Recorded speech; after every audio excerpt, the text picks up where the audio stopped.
Assalamualaikum warahmatullahi wabarakatuh.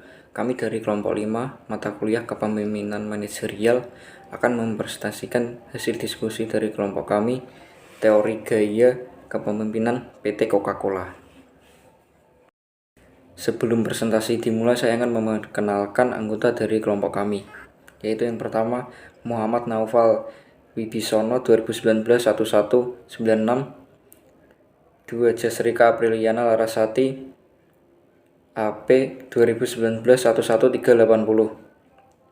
Ketiga, Muhammad Fadil Ardiansah 2019 1123. Yang keempat, Tria Restu Oktaviana 2019 11368. Yang kelima, Muhammad Nur Mubarok 2019 11508. Selanjutnya saya akan menjelaskan tentang pengertian gaya kepemimpinan. Menurut Greenberg and Baron mendefinisikan kepemimpinan sebagai proses suatu individu untuk mempengaruhi anggota kelompok lain untuk mencapai tujuan kelompok atau organisasi. Sedangkan pemimpin adalah individu dalam kelompok atau organisasi lain yang berpengaruh terhadap orang lain. Kepemimpinan dilaksanakan ketika seseorang mobilisasi sumber daya institusional, politis, dan psikolog dan sumber-sumber lainnya untuk membangkitkan, melibatkan, dan memenuhi motivasi pengikutnya. Kepemimpinan yaitu proses untuk membuat orang memahami manfaat bekerja bersama orang lain sehingga mereka paham dan mau melakukannya. Selanjutnya, menurut Hersey and Brinkhart mengemukakan bahwa ada 4 gaya kepemimpinan. Yang pertama deselling, yaitu pemimpin menyediakan bagi pengikutnya dengan instruksi. Yang kedua, yang struktur juga sportif. Yang ketiga, partisipat, yaitu pemimpin atau pengikut berbagi dalam keputusan tentang cara terbaik menyelesaikan pekerjaan berkualitas tinggi. Dan yang keempat ada delegating, yaitu pemimpin memberikan arahan sedikit spesifik atau dukungan personal pada pengikut. Faktor-faktor gaya kepemimpinan.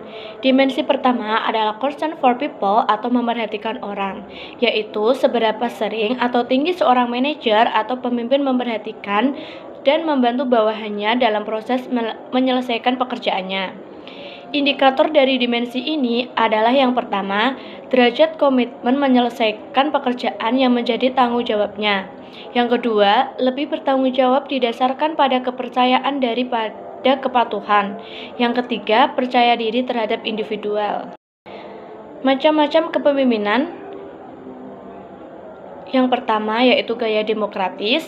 Gaya kepemimpinan demokratis adalah gaya pemimpin yang memberikan wewenang secara luas kepada para bawahan.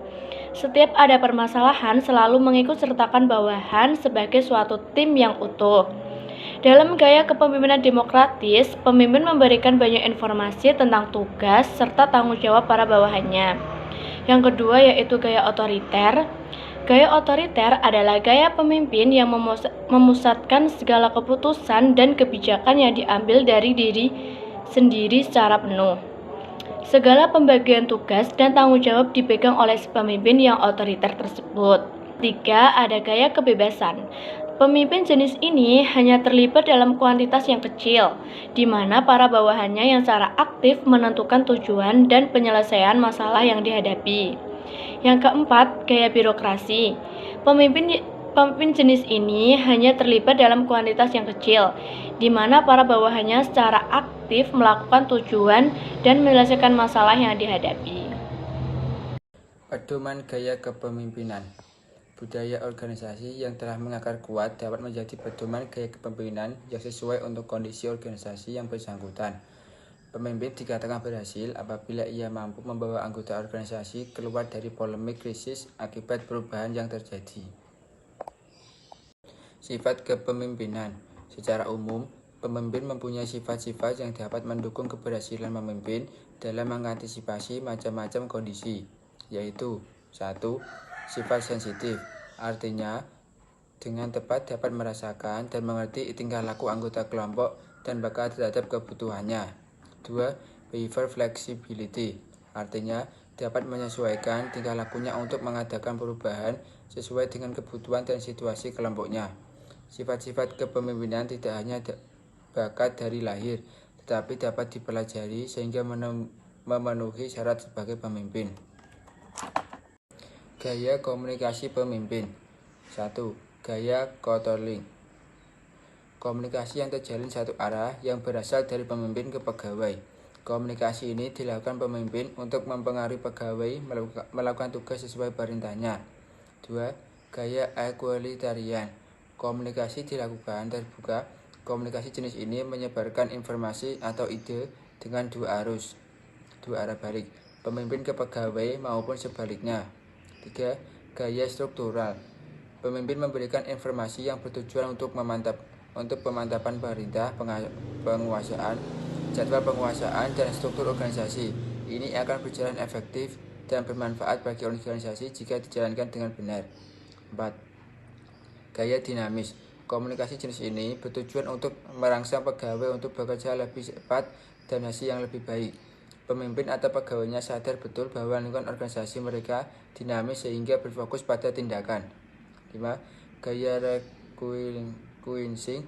Pemimpin memiliki sifat bersedia dalam menerima saran atau ide dari orang lain dan bersedia menurunkan keinginannya dalam memberi perintah dan mengatur pegawainya. Gaya kepemimpinan PT Coca-Cola terhadap kepuasan kerja karyawan.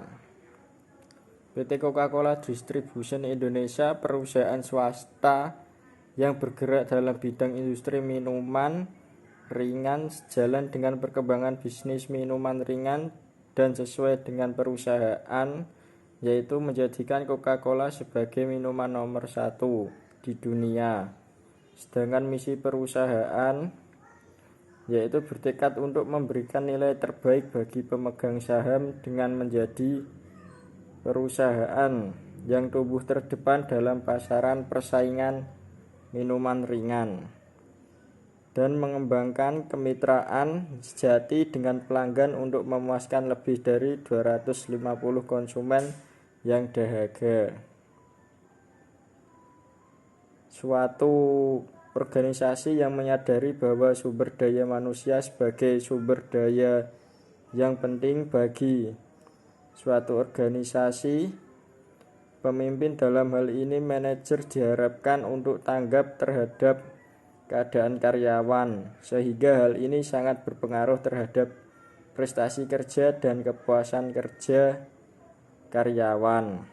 Pemimpin yang baik akan menciptakan dan memberikan jalan agar karyawan dapat merasakan kepuasan kerja sehingga para karyawan dapat melakukan tugas dengan baik dan bertanggung jawab terhadap pekerjaannya. Akan berdampak pada absensi menurun, kinerja karyawan meningkat, dan tidak ada keterlambatan kerja serta waktu luang yang sia-sia sehingga dapat meningkatkan produktivitas kerja karyawan. Strategi kepemimpinan PT Coca-Cola, yakni cetak biru kami untuk sukses.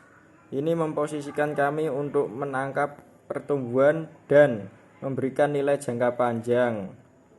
Kami tahu bahwa pasar kami akan terus berubah. Kami yakin dengan kemampuan kami untuk beradaptasi dan menyesuaikan diri untuk memanfaatkan peluang dan mengatasi tantangan saat dan ketika mereka muncul. Sebagai sebuah grup, kami fokus pada dua tujuan utama, perform and grow.